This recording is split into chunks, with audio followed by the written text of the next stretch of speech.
Hello and welcome to another update video on Ocugen. It's a very popular stock at the moment. This sentiment is running hot again. We want to talk a little bit about this this chart from an Elliott wave point of view, and then I will take a look at some financial metrics as well from the business, and we talk a little bit about fundamentals as well. And I want to give you a bit of an educational lesson on Elliott wave and how to understand Elliott wave when we look at a business like this one, because Ocugen is not a business like Amazon. You know, it's a biotech, a speculative play, and it's important to understand both. You could say both sides of the coin here. But before we do that, let's take a look at the Elliott wave structure. So from an Elliott wave point of view, it is entirely possible that the price formed a very meaningful low in the year 2020.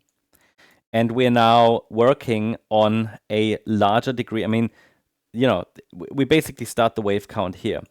And it's possible that the rally was an A wave because it's a 3-wave move up. Yeah, A wave, it's a corrective rally. We have a B wave pullback, and now we are in a C wave up. I mean, that could take us, and I'm specifically not giving you like the high targets, but what could happen, and that's a mathematical projection, and that is already high. I mean, okay, it's already high, $33. Now, that sounds crazy, and when you look at this, you might think, well, he's saying the chart is going to 33. Well, it's not like that, and you will hear it at the end, so make sure you stay tuned. From an Elliott wave point of view, this is for now just a mathematical projection. It is even possible, and that's the more bullish scenario, that this is a 1-2 setup and we're in a third wave rally to the upside. But it's important to understand that a third wave rally should take us at least to the 123.6 extension. We talk about $100 then. But let's first see if we can get to 33. Yeah. And so if we really form the low there in October 23 in a B wave, in an AB pattern, then the C wave could be unfolding right now. Okay, and that's a 5-wave move. And we likely completed already waves 1 and 2. And we could now be in a third wave. But because the wave 1 is, as far as I can tell, the wave 1 was a 3-wave move as well. The wave 2 was deep, but not too deep. Kind of reached ideal targets, you could say, ideal levels for a pullback. It's a volatile stock, but it reached exactly the 78.6 retracement at 51 cents. And that's a very, very common target in, a stock like this, which is like, very much driven by fear and greed and speculation. It's very volatile. So it just moved down very deep and hit support and then recovered. And we've actually formed something that I would say it looks like a 5-wave advance. It's a 5-wave advance in an A wave. An A wave of wave 3. So we're dealing with a larger diagonal structure there. That's my thesis. And so if we get a pullback from here, and that's an if, yeah, because I haven't really seen enough from the top yet to say this is a deeper pullback. But if we get a deep pullback here, support would be 67.5 cents to $1.15. That's an ideal support area for a B wave. And so if we get that pullback, this is the zone to watch.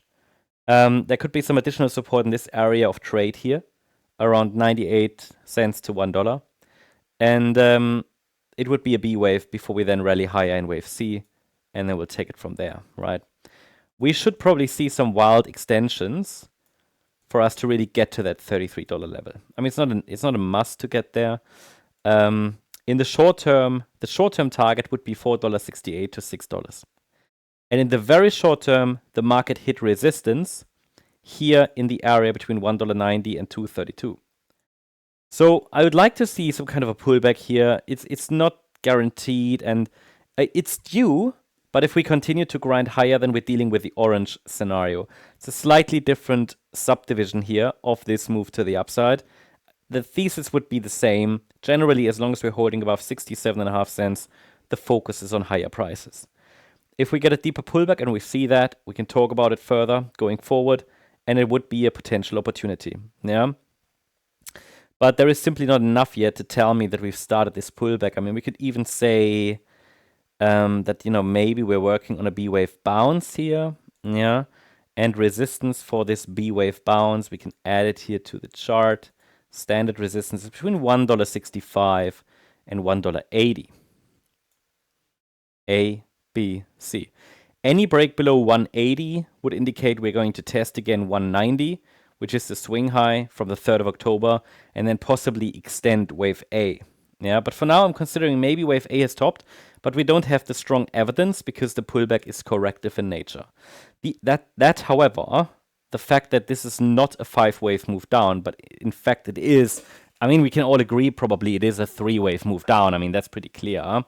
The fact that it's a 3-wave move down, while that does not rule out further downside, it kind of is at least less bearish, and that supports the idea of generally higher prices. Because if this was a 5-wave move down, I mean, it wouldn't really be bearish, but it would more strongly indicate we started the decline. Yeah. Talking about this, a 5-wave move down would be an indication more to the downside is to come. A 3-wave move down indicates we could get more downside, but it's just not confirmed yet. So that's how I see Ocugen. Definitely interesting from a volatility point of view. However, a highly dangerous stock if you're tracking this or trading this. Make sure that you have your risk management spot on. And also the advantage of Elliott Wave is obviously it gives us key support levels, gives us a key idea of the risk. At the moment, the risk is pretty high because we are far away from support. I mean, I tracked, or I've been tracking this one on our German channel for quite a long time, and when it was down here, it was a 1-2 setup, and I'm happy to track it here. I know a lot of you guys have asked for an update, so I thought, well, let's see how you guys like it.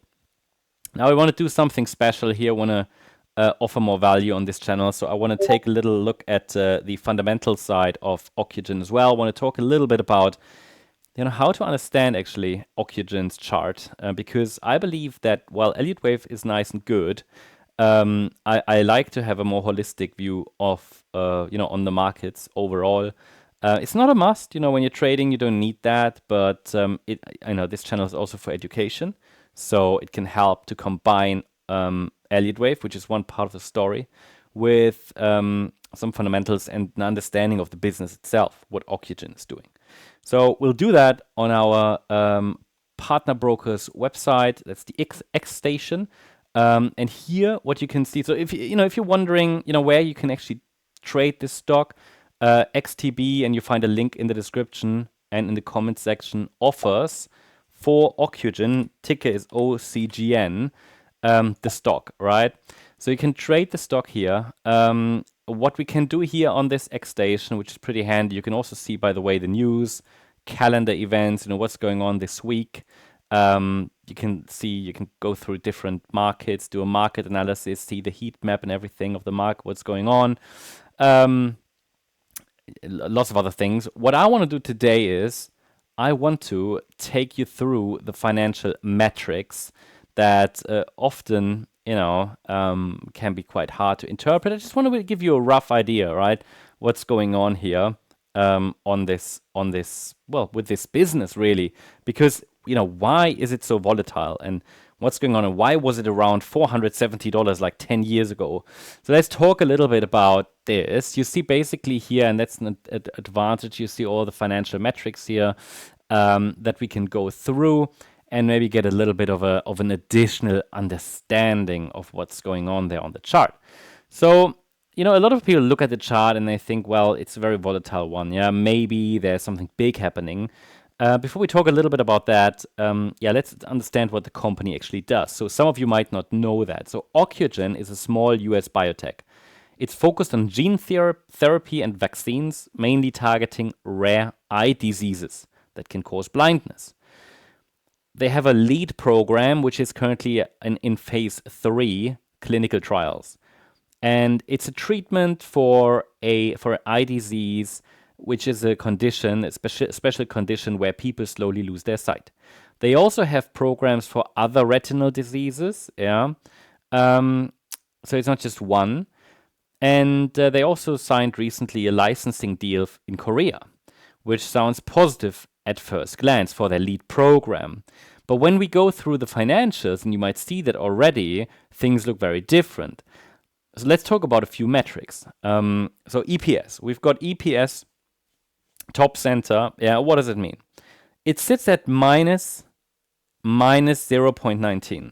So that means the company is burning cash every single year. What does the price to sales ratio say? Around 100. So investors are paying 100 times more than what the company currently earns in revenue. That's pure speculation, okay? Pure speculation. Then we've got ROE, return on equity. It's a shocking minus 569%. Yeah, you find it top right here. It's a shocking, shocking number. Okay. This tells you how deep the losses are compared to what shareholders have invested. Debt to equity ratio is roughly 10, very high, meaning heavy reliance on borrowed money. Current ratio sits at 1.8. It looks okay on paper, but when you're spending 15 million per quarter, liquidity evaporates fast. Yeah. Return on invested capital, ROIC, is negative 190%. Basically, every dollar invested destroys almost two.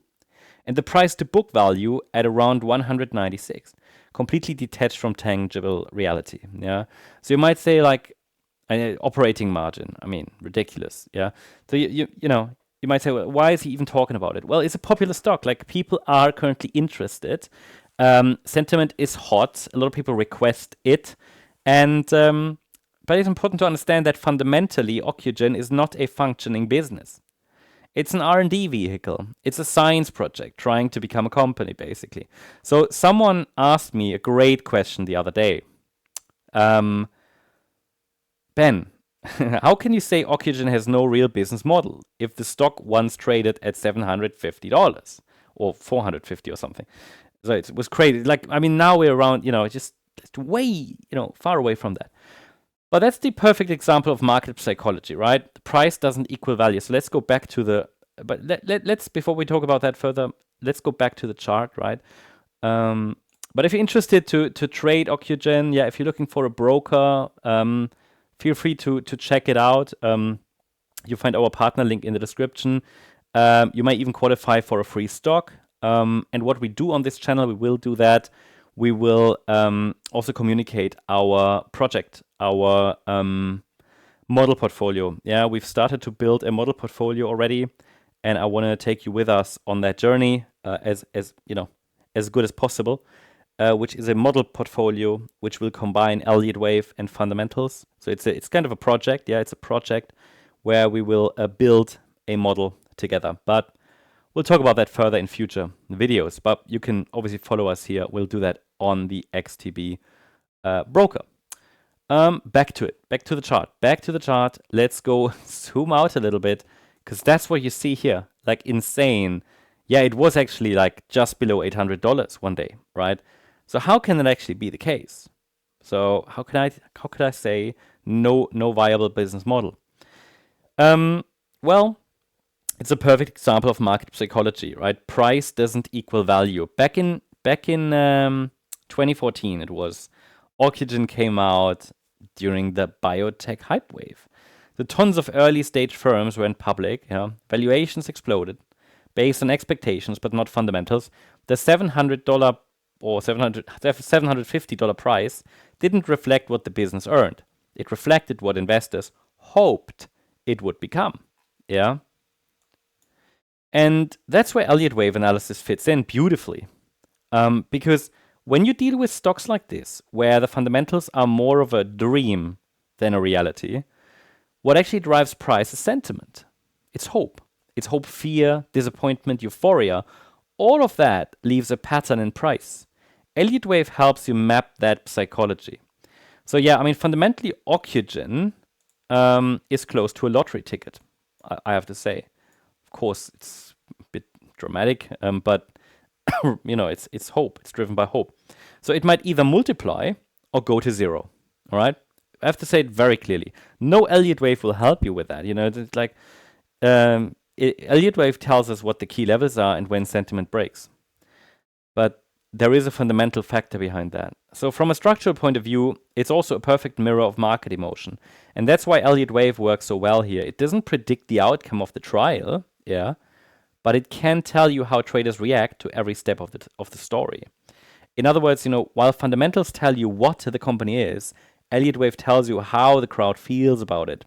And in a market built on emotion, that's often the sharper tool, right? It's also not certainty, but if you understand that we're dealing with probabilities, then you can map that and you can trade it and track it. So I hope you liked the update. A bit of a longer one. Hope you enjoyed it. Make sure you subscribe to the channel if you appreciate the regular analysis here, and if you want to support our project, yeah, feel free to hit the like button as well. Leave a comment. Also, feel free to join the MCO family. We have a stocks membership as well. And if you're looking for a broker with no commission and all sorts of benefits, feel free to use the link in the description. It also supports our project here, so we can give you a lot of analysis every single day. Thanks so much. Bye-bye.